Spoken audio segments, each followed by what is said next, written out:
What is up, guys? We are back once again, man. We're filming back to back today. Like I said, I'm off today. I'm really off the whole week, but leading up to Christmas. Like I said, Merry Christmas to y'all and everything else like that. But you know, we're diving into the second showcase at Harry Potter Legacy, man. So we're going to see how it goes. We did the first one.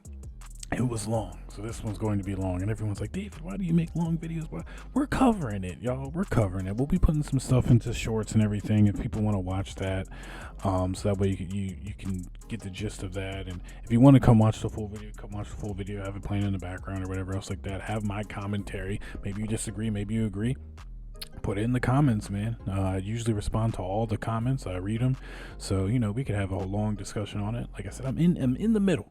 I'm in between on my knowledge with Harry Potter and everything. I'm not like fully into it. I didn't read the books. I love the movies, and I did my due diligence of watching some extra videos explaining some stuff. But I'm hype about it. But if you guys enjoy the content, please subscribe, hit the like button, or smash that like button into the grave, like I said before. And also hit that bell to know when I'm posting new videos or when I'm streaming or whatever's going on the YouTube, man. But we're going to hop into it. And like I said, we might be skipping around, cutting some pieces out and everything. But I think last time they had some juicy stuff in there. So they might have some juicy stuff in here too. And we might keep it in. I don't know. But we're going to get into it without further ado.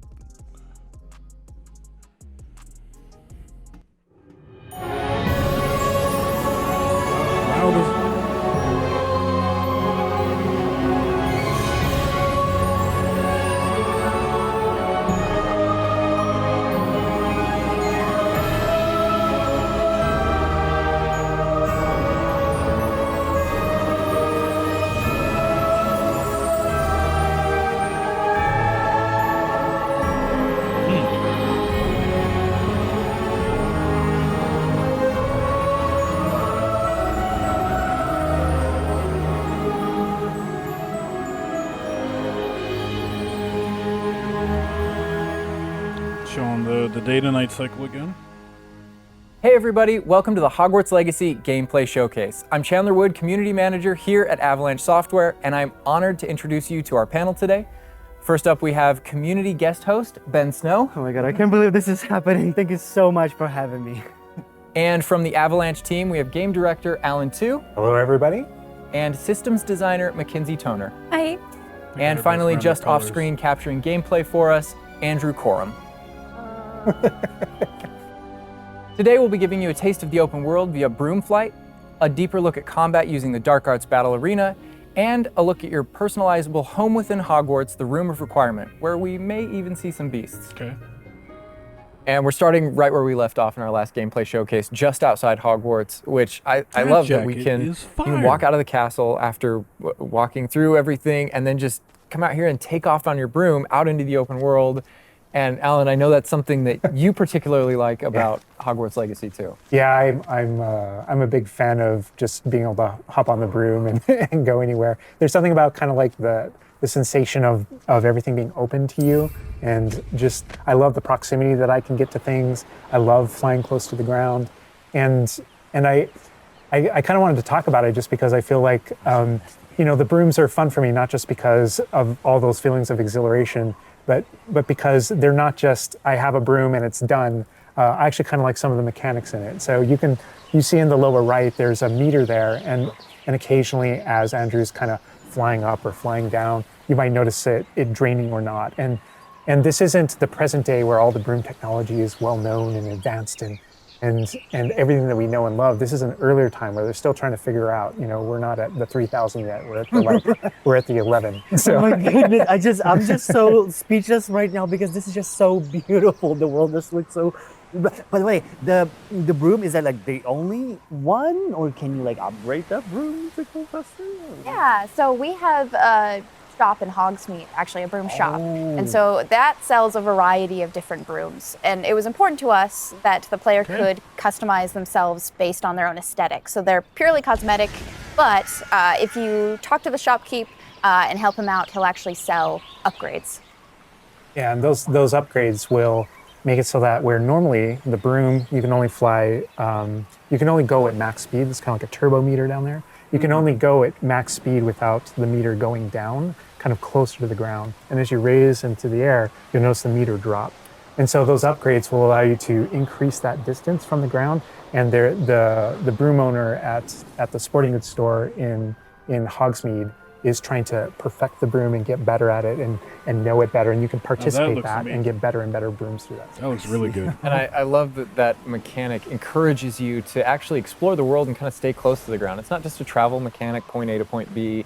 You're not just flying high over everything, although it is beautiful, something I really love doing, but as well there's lots to explore on the ground, and so kind of keeping you down at the ground level. And to me it feels like it's got this kind of surfing vibe over the Oh my god, like I'm just like, I want to snatch the controller from Andrew right now because I want to go to the mountaintop, I'm going to that forest and to that hamlet, or I don't know if that's how it's called. I think that's what it is. No, it's awesome. We're actually gonna land here, and I feel like that you call it a hamlet is just perfect, just because that's what we refer to it as.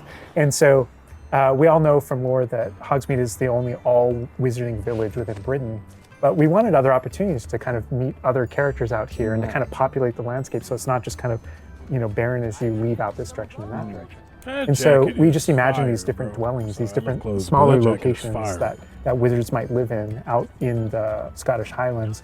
And so it's those and so we refer to those as hamlets, and they're opportunities to learn those wizard stories, how those different locations have kind of like learned to live, what their relationships are with characters at Hogsmeade and Hogwarts. And so they're both quest opportunities out here and a chance to kind of get to know more of the area, even beyond Hogwarts and Hogsmeade that we've already experienced. And you'll also notice on the mini-map, like lots of little icons, and each one of those represent gameplay in the hamlets that you can participate in, whether it's a vendor or different puzzles and challenges or different secrets that exist. Each one of those icons are different opportunities for gameplay. And you'll notice that same thing as we venture out into the open world as well. So when you go out into the open world and you see those icons, whether they're on the mini-map or on your map or off in the distance, those things are opportunities to say, like, I want to increase my inventory capacity. They're puzzles left behind by old wizards, that you can solve. I forgot this was on the Switch. I completely if you see ruins off in the distance and you visit them, you might find opportunities to actually expand and learn about your ancient magic. And as you kind of encounter different enemies dotted on the landscape, sometimes those characters, poachers or dark wizards, might be hoarding different magical resources that are valuable to you as you're playing the game. So each one has kind of like a way to connect to our gameplay loops and provide different opportunities that just kind of reward you for poking around. I mean, I right away want to just cover all of those points on the map just by going over there. Well, we've flown on a broom already, but there is something that we haven't done so far, and that is getting on our flying mount. We're going to hop on our Onyx Hippogriff here. The Onyx Hippogriff is our pre-order bonus. Oh my god, there he just like pops out of the back. Oh wait, you can use it as a horsey? I mean, a horse? I mean, that is a horse? Yeah, as a hippogriff, you can totally ride it like a ground mount, and you can lift off into the air. And we tried to make sure that each of those interactions, so the broom's really good at reaching that top speed, at kind of traveling the world as quickly as possible, but sometimes it's really nice to get on the hippogriff because of that ground speed or those transitions, and sometimes it just feels amazing just to be riding around on a hippogriff. Look at it. Yeah, it really is kind of like, I don't know, it's a great feeling being on it, and it's a great feeling managing those transitions, kind of going from run to fly and just being able to go wherever you want. And we tried to make sure that each one of these things that you can interact with have a unique identity and a reason for being. And oh my god, like I see like different like areas, like a swampy area. By the way, can you go to like entire map anywhere you go? There are regions that are like locked from you? Yeah, as soon as you, there's kind of a moment where the world kind of opens up to you outside of Hogwarts as a student, and right from that moment, early on in the game, you can go wherever you want. And so you might find more difficult challenges in different areas, and you'll see different spots as Andrew's moving around, like you mentioned, the swamp. But there, we have got like a coast, and we've got different types of environments out in the world just to kind of pepper your experience, reward you for exploring, keep things fresh. All those things exist as we're moving around. So cool. I love that windmill. It's like so rustic. Like I keep forgetting that this is like 1800s. The Wizarding World we've never really seen before. Like it feels so authentic. Like it's part of it. Yeah, I love this vista too, and I'm gonna have Andrew stop here. We're gonna use a bit of dev magic to change the seasons. Actually, I want you to see what this world looks like covered in snow. Yes, yes, yes, please. I love snow. adorable. Oh, baby.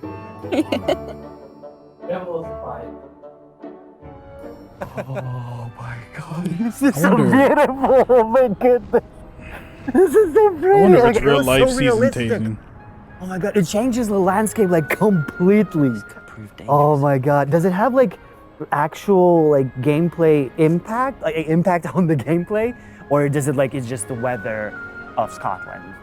Yeah, we use it. We really use it as a narrative marker through the game. So as you're progressing through your main storyline, it was important for us to kind of like have those moments that kind of felt like when you're reading the books or watching the movies, where you'll see kind of like the title card, winter, and now the landscape has changed, and you're really feeling that passage of time while you're a student, going balloons? through your year at Right. Hogwarts. And I think we wanted to duplicate that. And for me, it's really fun that it's not just on the outside, which I agree, I think it looks really beautiful, but within the school as well. So there are moments like when it reaches certain holidays or things like that, where Hogsmeade reacts my to God. holidays and the school reacts to holidays, and you see the decorations around those environments change. That really helped just kind of make me feel like I'm there. Yeah. And it's not just for the seasons, those kind of vibe things. Like we have a day-night cycle, and that day-night cycle, even though similarly, like it's largely about vibe, when you go into Hogsmeade in the evening, there's less characters there. Around the school, you'll notice it kind of dies down and quiets down just when there's just candlelight and students kind of like as you're walking through the halls. But in that day-night cycle is where we've kind of placed a few items where, whether or not you can collect them or looks whether or not you can interact with crazy, them, that are a little bit restricted by the day-night cycle. And I love Andrew's flying up here, really high up on the hippogriff. And we're just looking at this view of Hogwarts in the distance. It's just absolutely beautiful. It's part of what I love most about flying around in this game, whether it's on a hippogriff or on the broom. No, I mean, you talk about going anywhere and things that you can see in the distance, and that's one of my, I still can't get over, like, no matter, I play this so much, but I still can't get over the fact that I can see Hogwarts out there, and there's just something beautiful about knowing that all of the things inside of it, the classrooms, the students, the professors, all the places I can go, I can just fly my hippogriff, land in the courtyard, enter the front doors, and just walk, to the library, to class, or to greenhouse, or to my common room, that it's all contiguous and just kind of like one space is still exciting to me after all this I mean, time. I'm just I'm speechless right now. It's just absolutely beautiful. And so It's was just- he. Oh my god. As much as we want to spend a lot more time out here just flying around, experiencing the world, I think this is a great opportunity to switch over to combat. And last time we gave you kind of an intro to combat. This time we're going to really go a lot more of a deep dive on using the Dark Arts Battle Arena, which is part of our Deluxe Edition. All right, Andrew's got us in the Forbidden Forest, which is where the Dark Arts Battle Arena is. Which is part of the Deluxe and Digital Deluxe Edition. I love the way that the Dark Arts Battle Arena is actually part of the world. It's integrated into the world, so your experience is more immersive than just choosing an option from the main menu of the game or something like that. Reason to go to the Forbidden Forest. Exactly. There are many reasons to go to the Forbidden Forest, but he's also wearing the Dark Arts cosmetic set, and here he's pulling out the Thestral, which is part of that Dark Arts pack from the Deluxe and Digital Deluxe Edition. So we're going full Dark Arts here. That's good. That's what I going down. But I like this this battle arena. It is a great place to show off really combat in a big way, because it unlocks some interesting abilities for you and allows you to really play around with combat in a deep way. And is this like the only arena like this in the game where you can like practice? Yeah, so in the base game we have 2 combat arenas normally, and so everyone has access to those. And each of the combat arenas are an opportunity to kind of just go through a difficult combat challenge, fight through multiple waves, in order to earn a different cosmetic for your character and add that to your collection. In the case of that's no different than the Dark Arts Battle Arena. That's also true, the combat arena. But one of the things that we're excited about in the Dark Arts Battle Arena that people can do is you come in preloaded with different abilities. So the unforgivable curses are something that everyone's going to have access to through the base game and going to be able to earn, and they can make choices in order to kind of like add that to their repertoire, and they can also commit to that down with certain talents and things like that. When you play the Dark Arts Combat Arena, you actually have access to all those things as kind of like a way to test them all. And so it's a chance to kind of like tour and play with the dark arts and decide whether or not that is a path that you kind of want to go down. But yeah, everyone has the same ability to explore the dark arts. This is just kind of like a way of previewing.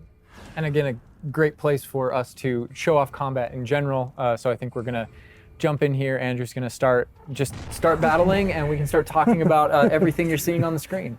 All right. Oh, they just about the cadavers right away. Oh my god.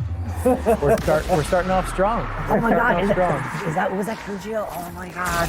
That's so cool. Yeah, so that you'll notice right away, like when we used Avada Kedavra, that guy's health bar went from instant to 0, and we really are trying to honor the way Avada Kedavra works in the game, even in some pretty extreme situations.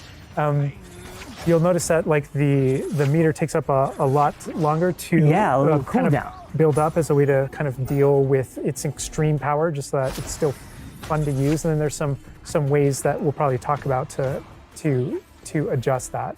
But I don't know. I don't know if there are things on the screen that you just have questions about.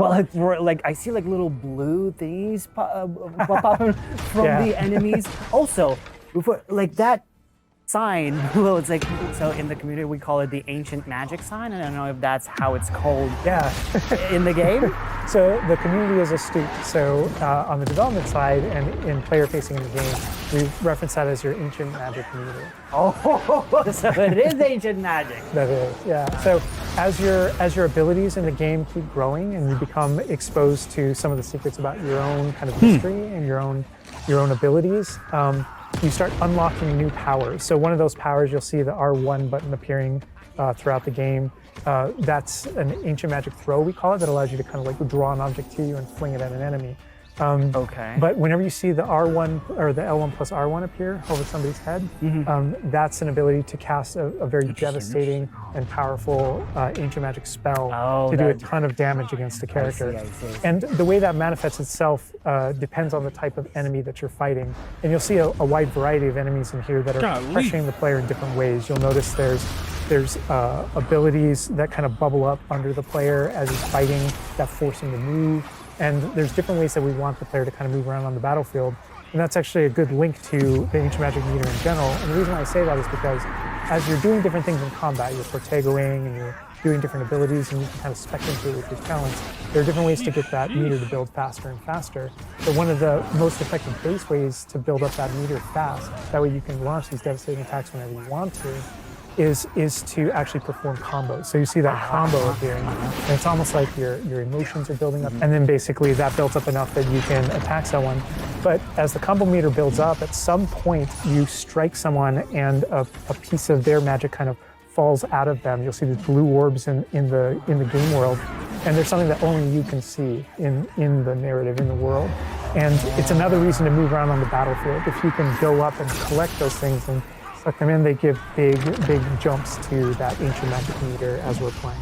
We're talking a lot about spells and magic here, but I think there's another huge component of combat, and that is the tools that you can bring to combat as well to kind of change the way you play. And I think Mackenzie knows a lot about what's going on with the plants and potions. And so the tools are really interesting because they're basically like a prior investment. So you can bring the potions and the plants that you grow in the room of requirement to combat to essentially kind of help you defeat enemies a lot quicker and more efficiently.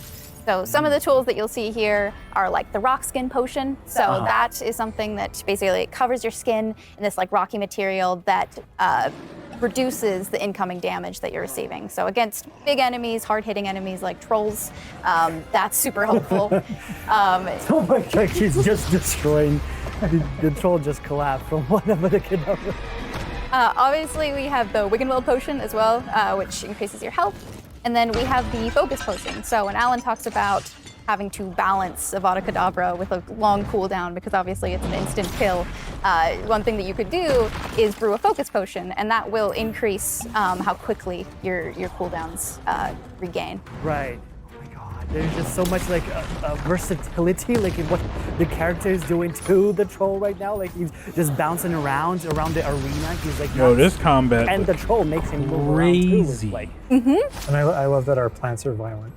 Yes, and so that's like when we were talking about almost the setup of the arena, you also have plants that you can fight with. And so we have things like the venomous tentacula that you can put down and it acts like a turret and it just kind of shoots enemies around the battlefield. That is so cool. This is like a truly like Hufflepuffian way to approach the battle. Yes. No, that was super important to us that there were these like multiple ways. And so you can see there's a ton of different things you can use. The mandrake is one, so you can pull it out and it stuns with its like piercing cry these enemies in a radius. And another thing I want to call out that we're seeing on the side of the screen here is these dueling feats, which I love because I love anything that prompts me to play a game in a different way, a unique way. I don't want to get stuck in my style, you know? And so this is a way to, if you want to get stuck in your style, go for it. If you just want to blast people with spells, go for it. But we also want to have some things over here that may make you use certain plants or certain potions or block more or... Yeah, we mentioned the field guide challenges in the prior stream. And the field guide challenges, this is the way that the field guide manifests like challenges for you to do in combat. And exactly to your point, we just wanted a way to encourage players to explore the different systems, to help them decide, to just kind of practice with them and explore what they want to be, because there really are so many different ways that you can push talents. When you see the green X's on characters, that's right. And that's kind of through your talents you can unlock this kind of cursing mechanic that sort of like links the fates of these different characters on the battlefield. That way, as you get as you're cursing different characters, they all begin sharing damage, and so. We have things like Avada Kedavra, which is the insta-kill, but if you curse everyone before you insta-kill this one guy, they can all drop dead for that kind of ultimate Voldemort fantasy. And so, oh my God. there are dark arts fantasies. There's fantasies about being more of a defense against the dark arts characters, things like that misty step that you see occasionally being used on the battlefield.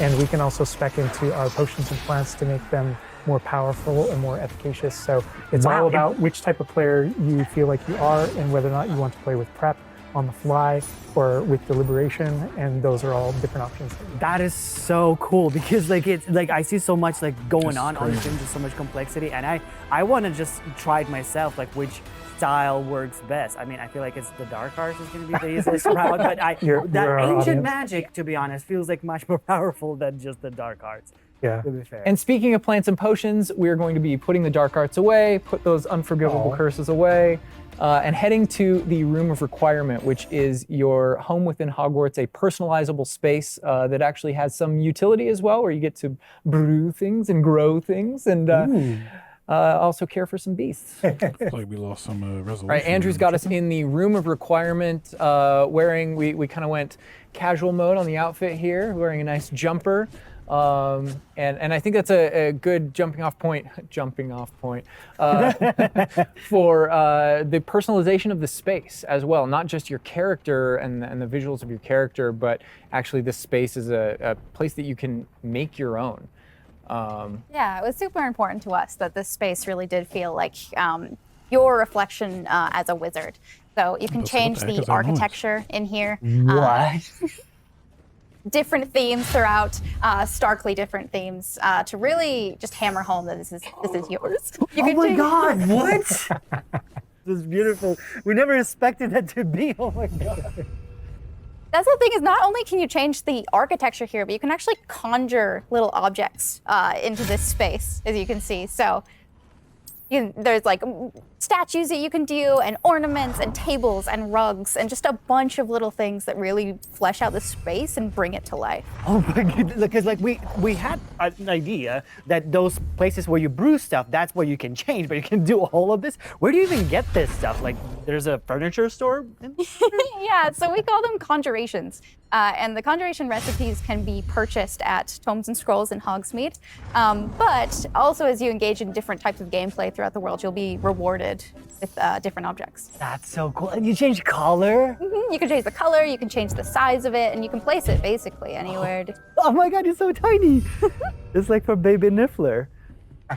And I love how the system too is designed. It's not mechanical, it's immersive. Mm-hmm. And so you get the magical effect of conjuring it in, and you're actually doing this in the world as your character, but the way you've blended like that gameplay with the immersive design of personalizing the Oh space. my god! Like, and I love the animation, how it like appears. You know, like it's not just like there. It's like it almost like it apparates. It is really quite beautiful, and that was the thing, is we wanted that to look really nice, because the magic in the Wizarding World is everywhere. It's physical, it's kinetic, and it's whimsical. We really wanted to nail that whimsy in this space. Another thing that I wanted to discuss is that not only can you like conjure things and you can change their look, but you can do that with the utility objects as well. So you can see that we have planting pots and potion stations, and you can change the look of those as well. And these are the areas where, as we had mentioned previously, you'll be growing your plants, you'll be brewing your potions. Right. So while you're also doing these like kind of nurturing based activities, this is also the space where you would bring your gear to be identified and gear to have like rates put on it, which I believe Alan can talk to. Oh. Yeah, we keep bringing up appearance and how it looks, and on a, like in the game, you can look like anything you want to whenever you want to. But the player will be finding different types of gear, that we call it, as you progress through the game. And essentially, we just know that clothes and different items in the Wizarding World can have different magical properties. And as you explore and as you adventure, and as you defeat enemies, you're going to be finding different pieces of gear that have different abilities, and that can help you in your journey and are a major part of you kind of growing as a wizard and advancing as a wizard. Oh, and so there's a huge list. and not all the time, whenever you get a new piece of gear, you don't necessarily know exactly what it does.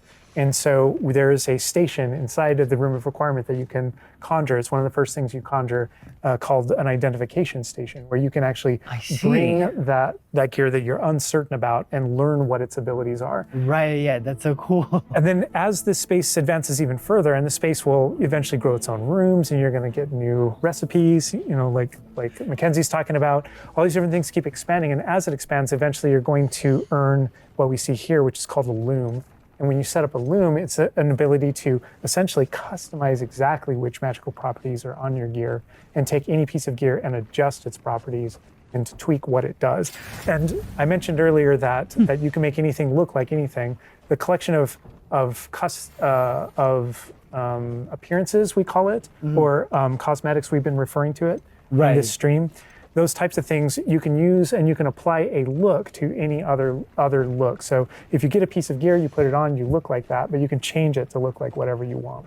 That's so cool. And like you can just put some ability to this sweater, but then you can just swap that ability. Yep, and appearances you can edit whenever you want in the gear screen. The loom is specifically about applying traits and applying larger upgrades that just kind of grant you greater statistical advantage, or give you really specific abilities that blend in nicely with where you're trying to go with your combat fantasy or talents and things like that. Interesting. I'm just seeing that they're just like pumpkin fur, mooncalf fur. Where does that come from? Yeah, and so you'll notice that the ingredients that are used to add traits and to upgrade your gear are based around beasts. So this is where we get into the beast care section, which is inside this vivarium. Kind of bigger space on the inside idea. And so you can see here we have a couple of beasts out. We have a graphorn and a mooncalf and a niffler and a neasel as well. So quite a variety.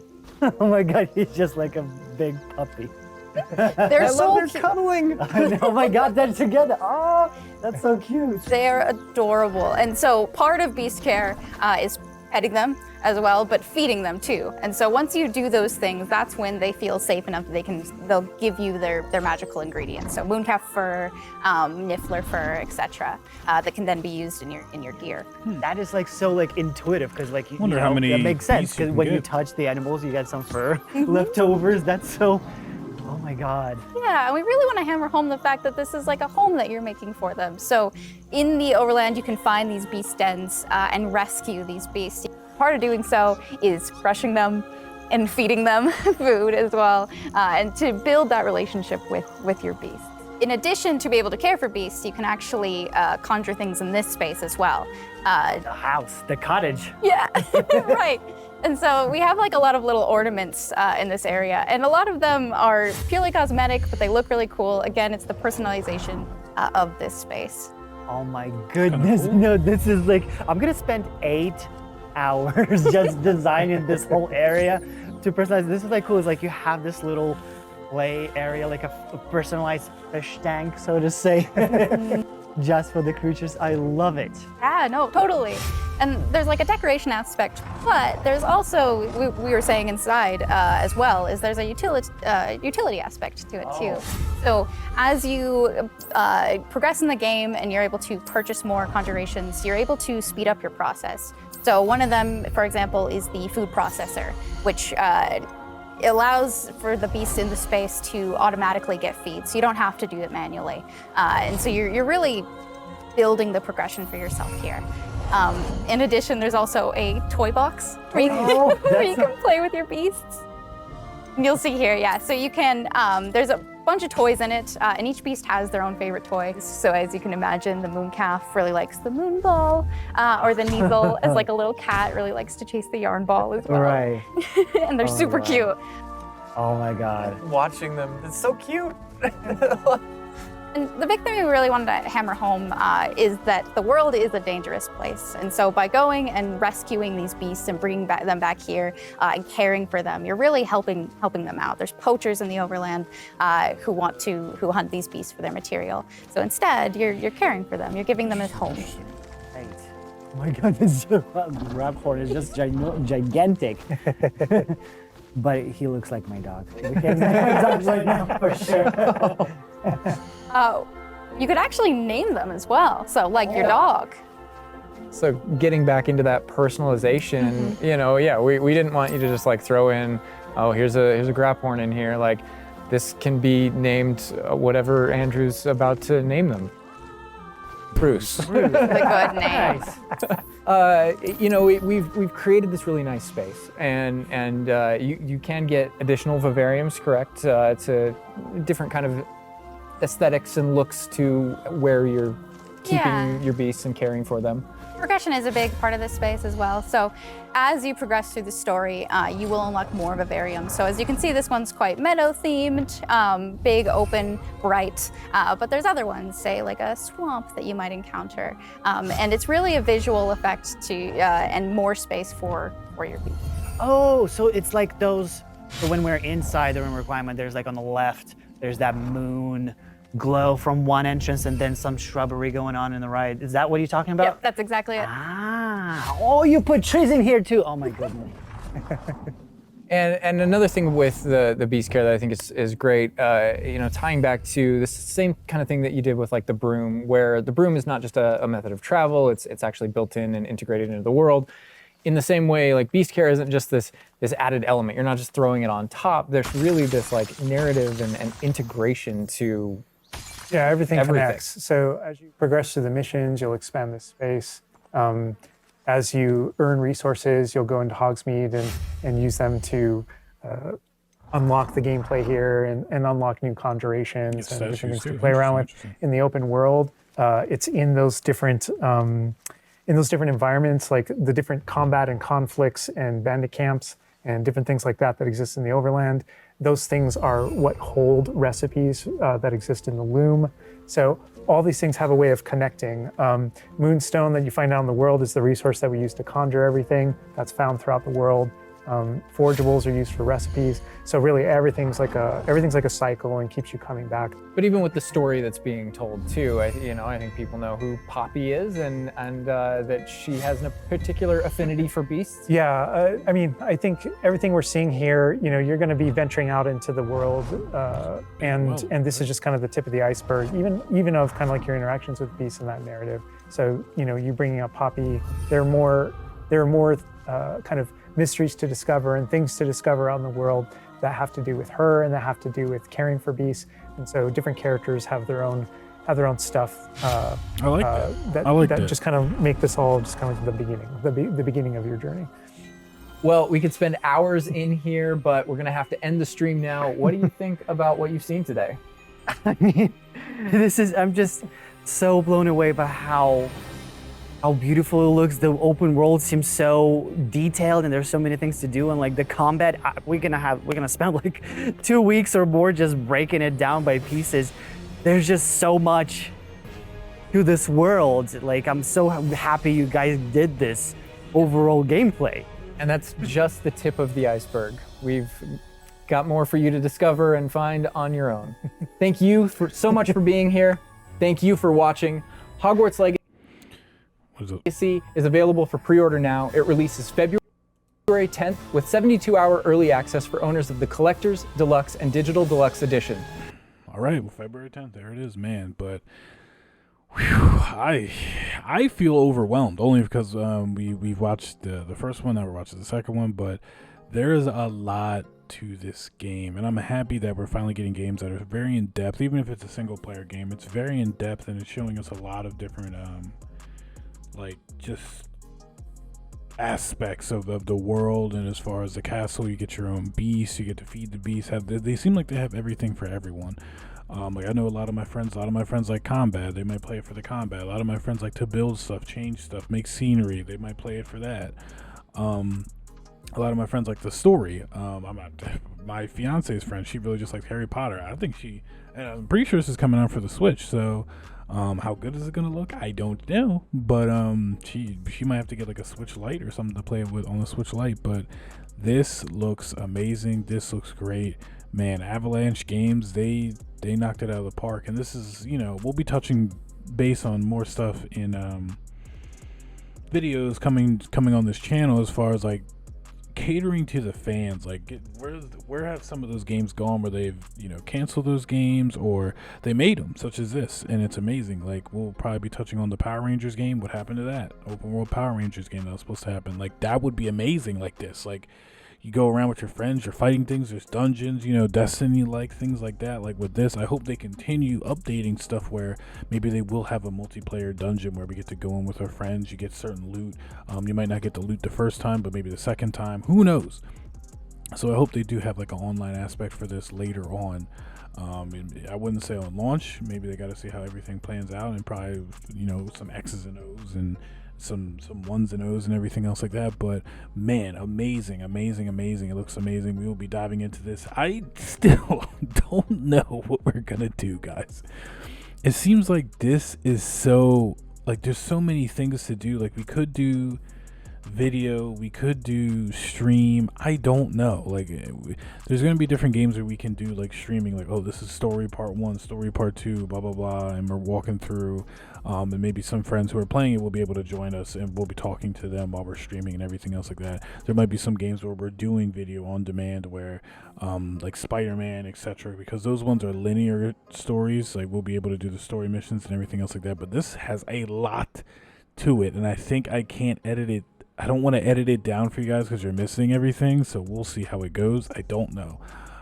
We'll take it from there, but at least we'll have different things in there, and we can edit some stuff in the shorts, like make some funny shorts out of things that have happened. But I don't know, guys. That's just my thoughts, and that's what's going on with me. But man, I'm glad you guys were here. I'm glad we got to watch the state of the play. I'm glad I waited, and I didn't cheat out and watch some other people look at it too. But man. Whew. Subscribe if you guys haven't subscribed already. Make sure you smash that like button into the grave and hit that bell notification for when I'm posting new videos. And guys, we are back. We're making more videos. I'm here for you guys. We're going to be diving into a lot more stuff. Took a little bit of a creative break, but we're back. We got some ideas for some things, so it's been real. I'll catch y'all in the next one.